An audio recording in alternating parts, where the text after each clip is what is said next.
Hello, can everyone hear me? Yeah. Well, thank you very much for coming this evening to hear my talk. Yeah, it's a bit of carry on or yeah. Thank you everyone for coming this evening to listen to my session on Azure Bicep versus Terraform. Which one should I use? In the Azure space, if you're working in very much in a DevOps role, using infrastructure as code to provision your infrastructure, these two technologies are the ones that really come up sort of head to head when provisioning your infrastructure as code. My objective of tonight is to give my opinion on which scenario you should use which, and hopefully by the end of it, you can come up with your own opinion on which tool might serve your purpose. Before we start, just a little bit of an introduction about myself. So I've been working with the Azure BI stack for just over 4.5 years now. So I started my career working on modern data platforms in Azure, so scaling those out, modifications and enhancing BI solutions, and then actually really exploited a more of a DevOps role within the organization and actually rolling out our platforms by infrastructure as code, and then actually sort of using technologies originally such as ARM templates, then had to sort of come up with a solution that actually there's got to be a better way to do this than via ARM templates. So started looking at Terraform, and actually in the more recent months, well, actually just in over a year now, looking at Azure Bicep. And then it was, okay, I now have my infrastructure as code. How can I actually push this through a DevOps lifecycle and automate these deployments through Azure DevOps pipelines and GitHub Actions? So the agenda for this evening is to just do a bit of a brief introduction to infrastructure as code, just for those who have not used the technology before, just to lay those foundations. Then I'll do an overview on Azure Bicep, what exactly it is, the benefits and the drawbacks. I'll then do the same for Terraform. And then hopefully if I've got time, do a demo, quick summary and the takeaway at the end of that. And then we'll have a bit of time for Q&A. So what is infrastructure as code? Well, infrastructure as code is really what it says on the tin. So it's defining and provisioning your infrastructure in the form of code, typically stored in code files. So as the diagram represents, you'll have your infrastructure as code templates, and then you can use those templates to define your configuration to provision resources such as data lake storage, data factory, or a Synapse workspace. Obviously, you're not restricted to these 4 resources, but this is the type of resources that you can deploy. So why infrastructure as code?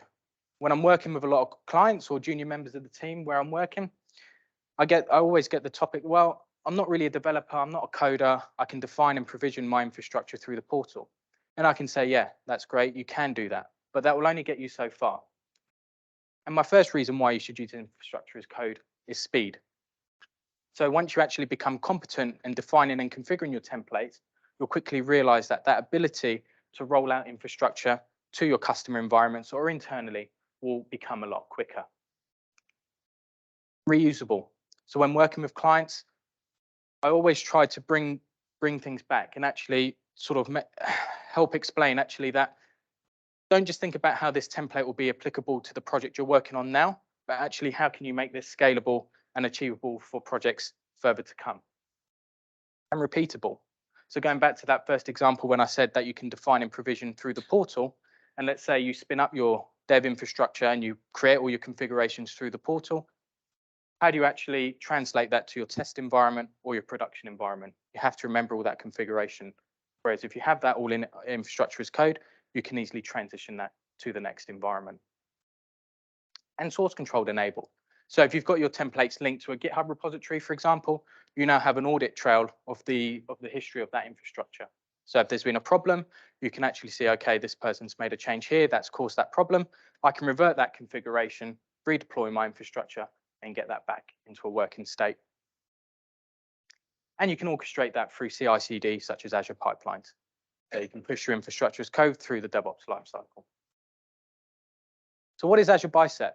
So Microsoft's definition that it is a domain-specific language that uses declarative syntax to deploy Azure resources. So what does that mean? It's an infrastructure as code language that can deploy Azure resources. And it uses a declarative syntax, which means I don't care how you do it. Here's what I want. Go ahead and give that to me. So what are some of the benefits around Azure Bicep? Well, you get instant support for all resources and API versions. So when Microsoft release a new product into the market, that becomes available on the Resource Manager API, and you get instant access to that. There's no delay or lag in getting support. No state file required. Because Bicep is specifically designed for Microsoft, Bicep has that ability to go and contact those Resource Manager APIs directly to get the reality of the state of that infrastructure.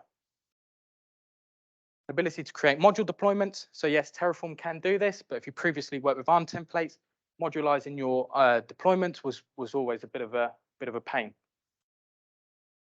And the general authoring experience. So I'll demonstrate this on the demo, but the authoring experience in creating Bicep templates is a first-class service in my opinion. And that integration with Azure. So it links back to that first point, but I'll show you in the demo as well that actually the plugins that are available for VS Code show how easy it is to actually integrate with Azure. And it's free. There's no cost to using Bicep. So what are some of the drawbacks? Limited to Azure only. So if you are actually looking at a more multi-cloud infrastructure for your services, Azure Bicep will only be applicable to deploying to Azure. You can't deploy further than the shell of the resource. So what do I mean by that? So Bicep is really great for standing up that infrastructure, but if you need to go a bit of a step deeper into the resources, i.e. for a Databricks service, that is not a feature that is available. And the drawbacks to be seen. So currently Bicep, as I was chatting with Nicholas, doesn't actually have the ability to delete resources from your configuration. So if you define a set of resources and you remove that resource from your deployment, Bicep will not delete that resource. It will just ignore it and pretend it's not there. So what is Terraform? So Terraform is an infrastructure code tool that lets you define both cloud and on-premise infrastructure in human readable configuration files that allow you to reuse, version, and share. And what are the benefits of Terraform? So you can deploy to multiple resource groups in one deployment. Bicep, you can do this, but I think the way it works in Terraform, in my opinion, works pretty well. The ability to deploy to multiple cloud providers. So as we discussed, Terraform has that ability to deploy to services such as AWS and Azure. Additional providers available. So Terraform actually has the ability for additional providers such as Databricks, DevOps. So you have that ability now to actually contact the DevOps API provider and spin up organizations, projects, etc., etc. Bicep does not have that capability. And a simple syntax. So the syntax for Terraform as well is similar to Bicep. Delete handling. So Terraform is really good in this instance. So if you remove configurations from your Terraform, Terraform will understand that and be able to handle that and actually destroy that resource. Might be good, might be bad. Some people might like that. I know in previous experience when dealing with data applications, this can be quite dangerous for obvious reasons.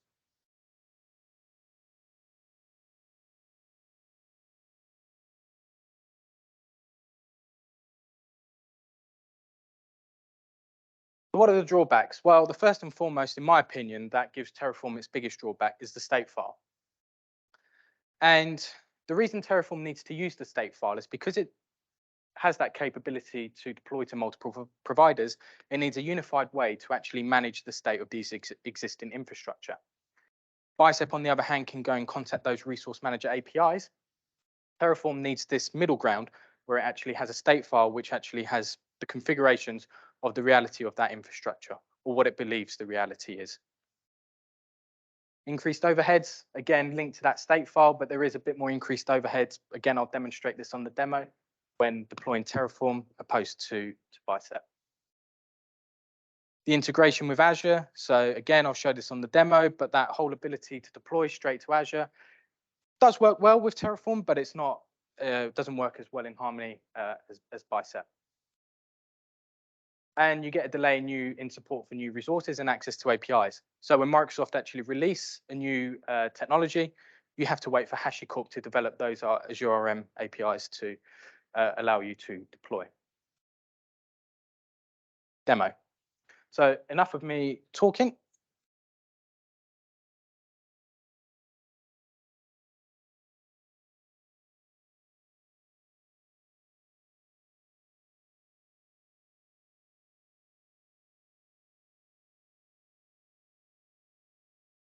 Can you all see that all right? Do you want me to zoom in again or? Yeah? Cool. Perfect.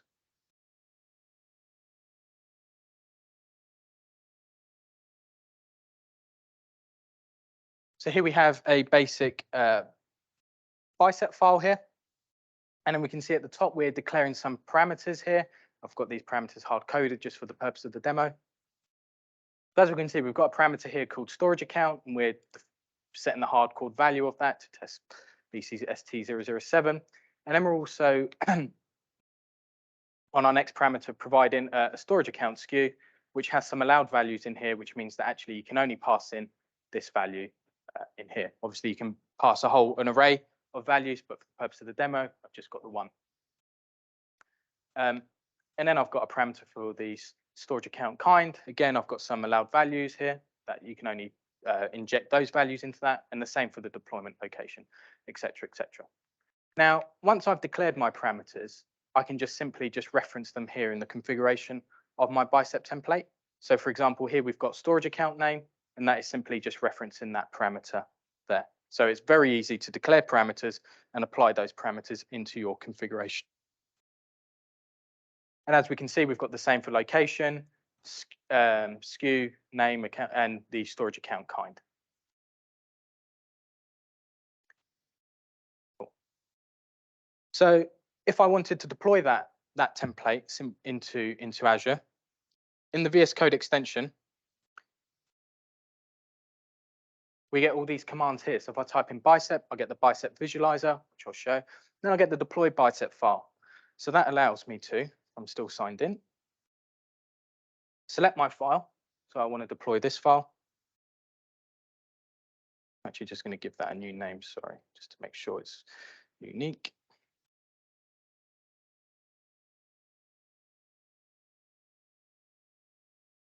Select my resource group. Not using a parameter file. You can choose to create a parameter file once you've done that. I'll do that for the purpose of this.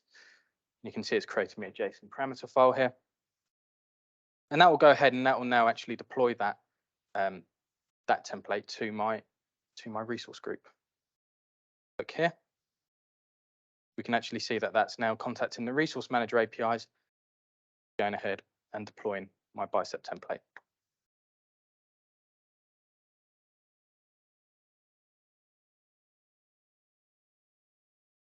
Bit of a lag in actually appearing. Just give it a couple of minutes.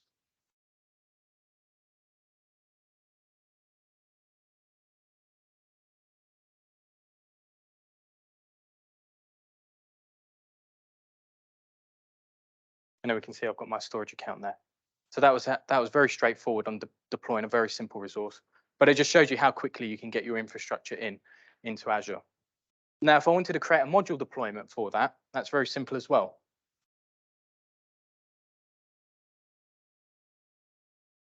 So within here, I've got my main.bicep and I declare my module.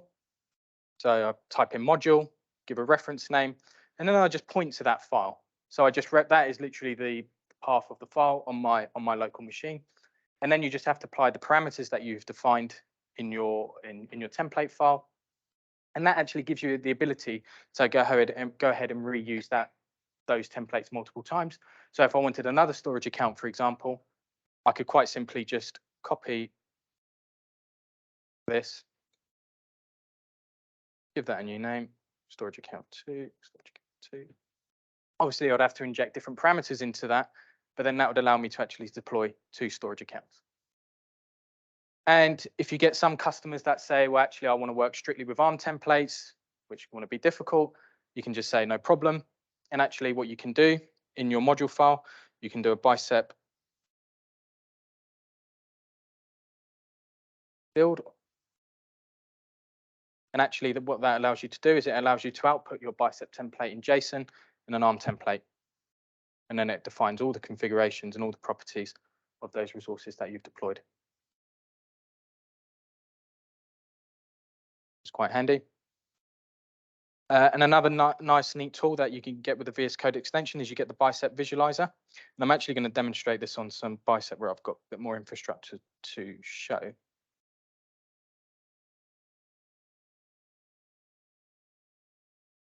You actually get this ability to get an overall view of your estate, where it actually outlines the dependencies. So these arrows between resources are actually the dependencies that have been referenced in your bicep template. Does anyone have any questions at this point? Yeah. Yep.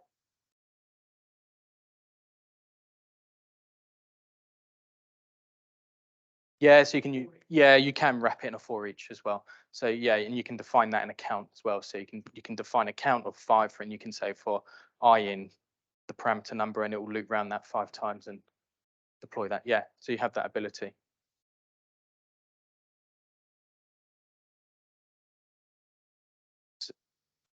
So that visualizer is particularly pointing at, so if this file here, so this is the module deployment file. So when I open up the command palette and I use the bicep visualizer, I'll point that at a particular file.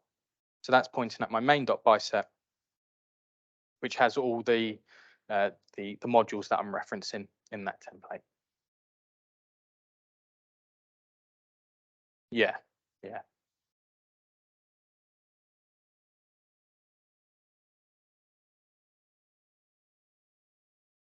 One of the other cool features as well with Bicep is quite easy to import existing resources that you have deployed into infrastructure as code. So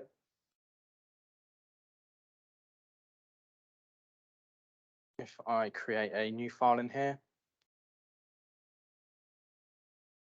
I'll call that test.bicep. Hopefully this will work, but apologies if not. So if I go and grab the resource ID of this existing,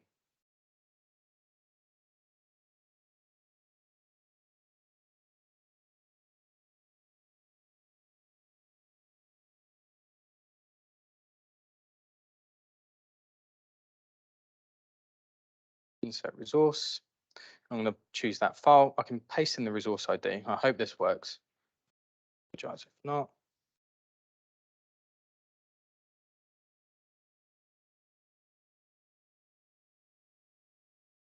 I can actually go ahead and import that infrastructure straight into my template. So that's the template that I deployed. As you can see, the configuration is slightly different. But so if you have existing VMs or infrastructure, you just saw how easy in a couple of clicks it was to bring that into my infrastructure. Any other questions?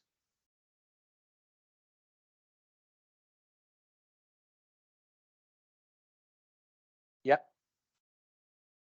Yeah, so you can create another container. So see, I might have an existing one here already. Let's go to here.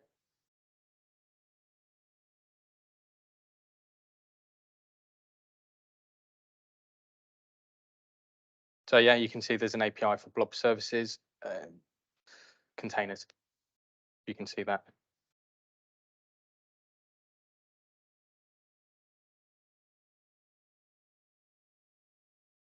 Sorry, I didn't quite hear.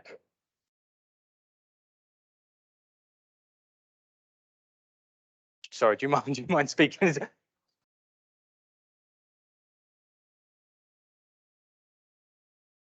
Yeah, so it can contact the resource manager APIs direct. So no, it can't delete resources, and that is one of the current drawbacks of Bicep over Terraform. Whereas Terraform, you remove that configuration, it will go ahead and it will delete that. So, but deployment stacks is coming in, which should have that capability. I was on one of the Bicep updates recently, and that is a feature that is coming.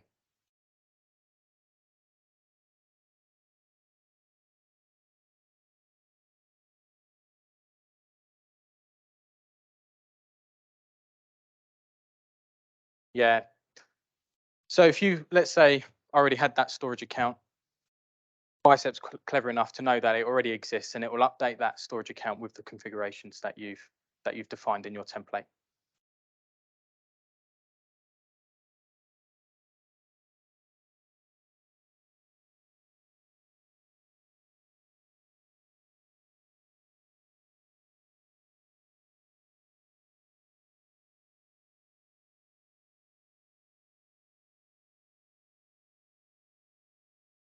Yeah, it applies on the same. Yeah, it doesn't delete resources. Yeah.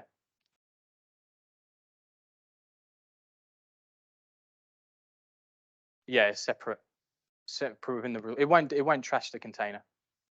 Yeah, it won't. Not like Terraform anyway.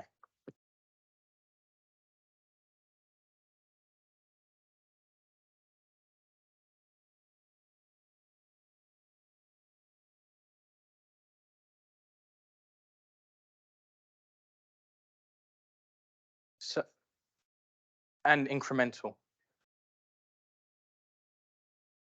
If you run a complete mode, it will trash everything in your yeah. Been caught out by that before. No, it's not as elegant as a Terraform because it literally just deletes everything that's not in a resource group that's not defined. So, but yeah.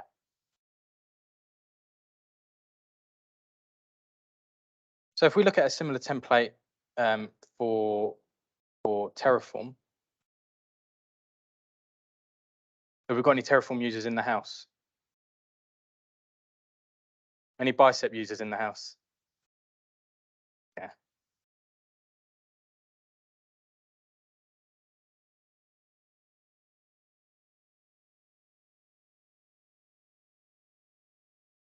So if we look at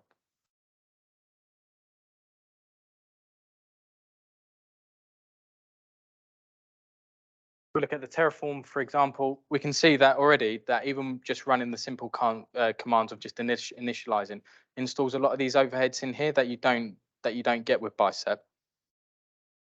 And if I go into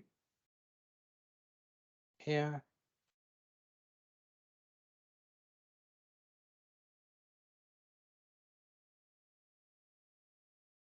do you guys use Terraform in Azure or do you use it in AWS? In Azure, yeah. Question: does the state file still store everything in clear text, passwords?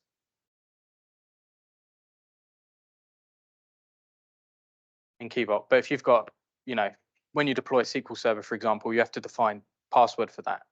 How do you?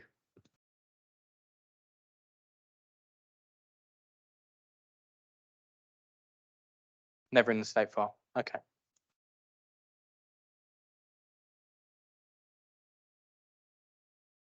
So if I run a Terraform initialize, hopefully this will work. So we can see that if we want to actually deploy a Terraform file, correct me if I'm wrong, but this is how I do everything in the back when working locally. We've got to run a Terraform initialize, and we can run a Terraform plan.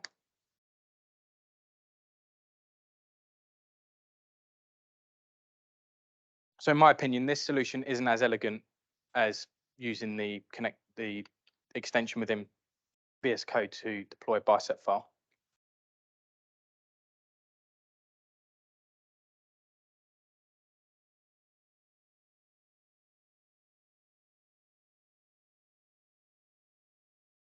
Not to my knowledge, unless you guys use. I use Bicep more than Terraform, so yeah. So you've got to wait for the plan to succeed. So the plan will tell you what it's intending to deploy.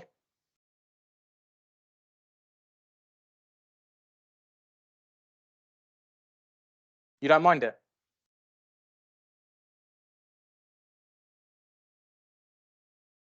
If you've got your scripts already predefined, then you can just go, yeah, it's fine. It's very rare, to be honest with you, that I'm actually deploying infrastructure from my local machine. Usually it's all punched in through CI/CD pipelines, etc. So we can see that this Terraform plan is saying it's going to add 2 resources, 0 to change and 0 to destroy. So if I want to commit that now, I can do Terraform apply. And this will go ahead and deploy that resource. So once it's actually deploying those resources, I don't know if you noticed actually that when I was deploying my Bicep file, I actually had the ability to view the Azure API logs here, which actually give me just some information about the deployment that I'm doing. more helpful when an error message comes into play. But as you can see the parameters that you inputted in your template, etc., and any outputs you might define. I'm not defining any outputs as part of mine, whereas Terraform doesn't actually give you that ability. We should see some resources.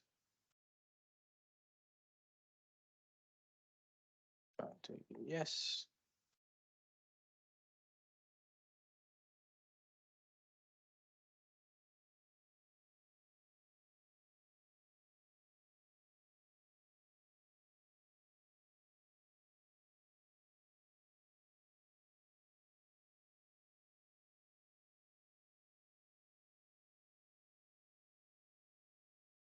Yeah, so if you remove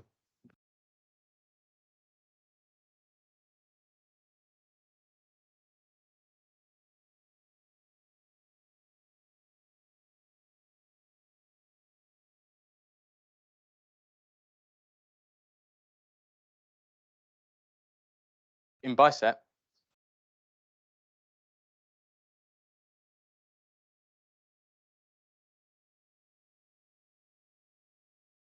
yeah, I get your point. If you notice that a resource has been deleted, yeah, you can't track that through source control. You have to go through the resource group logs, and that is one of the advantages of Terraform. If someone drops a resource, you can see, well, actually they removed that configuration from there, and that's caused it. So yeah,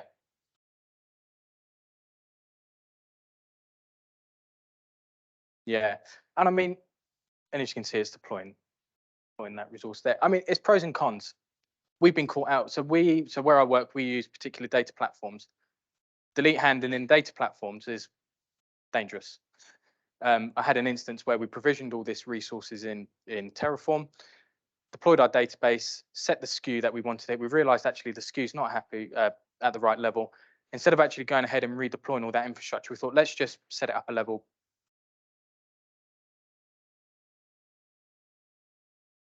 And actually wanted to drop the database just because we changed the SKU level. So after that, we had to start putting lifecycle functions in all of that to prevent, destroy, etc., and resource group blocks. So it depends your needs. If you're working with infrastructure that's fine to be dropped and recreated, then Terraform will, that ability is fine. If you are working particularly in data platforms, that can catch you out, and if you're not careful, you might have a lot of explaining to do to someone.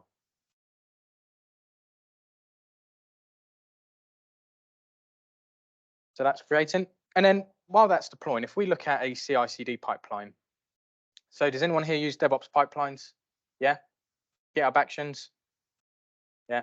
What do you prefer?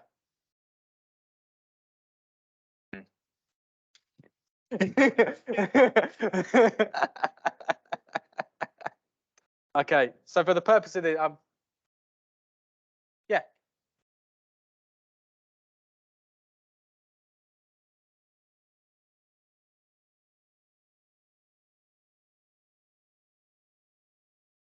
Good question.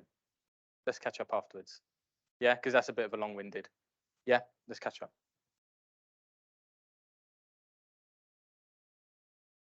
If we have a look at a CI/CD pipeline, this is very simple, just defining a couple of stages and jobs. When it comes to deploying a bicep template, we can use a simple Azure CLI command to deploy that. And as you can see here, all we're doing is we're providing the path to our main.bicep, injecting some parameters, etc., etc. If we look at Terraform, for example, we can see that actually there's a lot more complexity involved in creating this.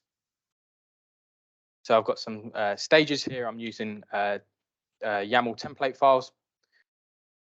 And so what I do in the build stage of my Terraform template is I do the plan. So the plan generally will detect 90% of the issues that you're going to get with your infrastructure. So I'll go ahead and I'll deploy that state storage via the CLI. I'll then have to write more commands to install Terraform, then run the Terraform plan. As you can see, there's a lot more code, and that's just for the build stage. That's not even got to the deployment stage here yet. So as we know, we talked about that state file. You need to create that storage account to host that state file. And once that's happy, I'll go back to my template here. I'll go to the deployment stage. Run the deploy, where I'll just create the storage again, because for every environment you need to have a state file storage. So you won't have one state file for every environment. For one environment, you'll have a state file per environment. Run the initialize, and on this time we'll run the apply based on the artifacts that were published in the build. Any questions around the pipeline and how that works through CI/CD? Cool.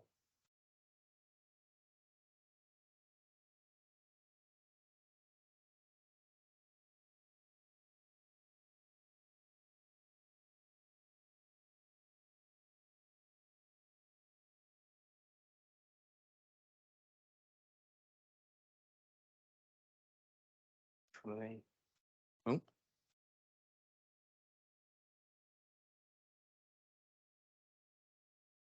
Just,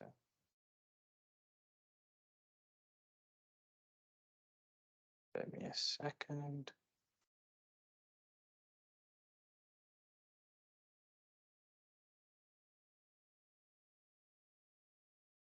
Cool. So what are some of the key takeaways, and what's my conclusion out of this? So if you're only deploying to Azure, my personal opinion is go down the Azure BICEP route. If you're new to infrastructure as code, I think, in my opinion, again, BICEP is particularly easier to get started with than Terraform, especially if you want to push those into CI/CD pipelines. Of course, you can do it in Terraform, but I think if you're getting started, I think BICEP is a great way to start that journey. And I think you'll find that actually once you start using BICEP, if you actually want to transition to Terraform, I think it's easier going BICEP to Terraform than the other way. If you're currently using ARM templates and you're looking for another solution, I would say probably move to BICEP, because you can actually, as I demonstrated, you can output all of your BICEP templates to ARM. You don't need to deploy to multiple resource groups in one deployment. Like I said, you can do this in BICEP, but I think it does work better in Terraform. And if you want to import existing resources into infrastructure as code, I think BICEP is good.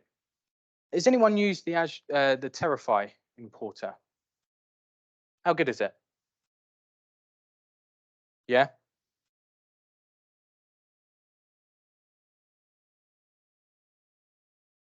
Okay. Yeah, because I read a blog about it, and I know there's the Terraform import, which allows you to import files into the state, but this tool specifically, how do you then manage that going into, if you want to deploy that into CI/CD? Because now you have to get that into externals. Okay.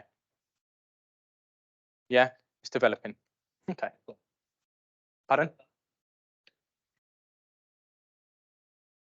Okay. What happens? Does it import it, and then when you go to deploy, it doesn't work? Yeah. Okay. Yeah. So if you're deploying to multi-cloud environments, so if you're looking at AWS, for example, as well as Azure, then you might want to use Terraform, so they're using the standard infrastructure as code tool across both platforms. If you're deploying to multiple resource groups, then Terraform works really well. If you need the additional providers, so if you need that ability to go down a certain level, so deploying clusters and notebooks, for example, into your Databricks, then you might want to look at Terraform. And if you want that ability to delete the resources, like we discussed, Terraform will be your better tool. So in summary, both tools achieve the golden goal effectively, which is deploying infrastructure. In my opinion, BICEP is easier to get started with, but Terraform does have more functionality. And as I've probably emphasized quite a lot, the state file can be very problematic. Questions? Have we asked them all already? No. And there are my details if you wish to know more. Got my email address, my LinkedIn, and my Twitter handler as well.